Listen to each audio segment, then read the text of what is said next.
Des salaires de misère, des cadences de travail bien au-delà des normes internationales, une répression syndicale également qui empêche ces travailleurs de s'organiser pour défendre leurs droits.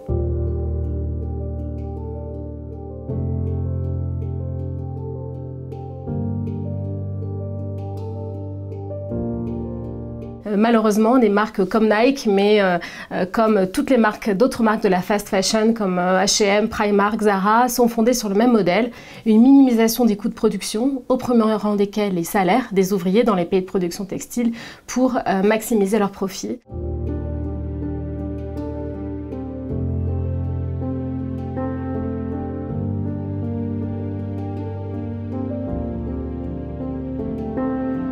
La stratégie des grands équipementiers sportifs, et Nike à leur tête, c'est d'investir énormément dans le sponsoring, c'est-à-dire payer pour associer leur image à celle de grands joueurs, de grands clubs, de grandes équipes, et être présent aussi de manière très forte sur les écrans, via la publicité, via la télévision, etc.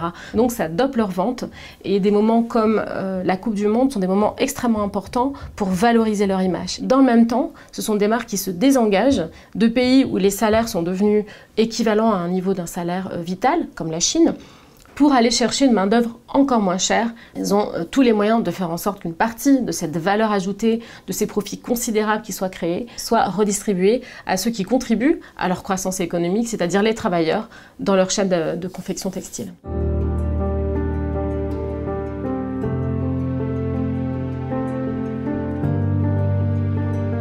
Ce type de législation, de régulation n'existe pas au niveau international.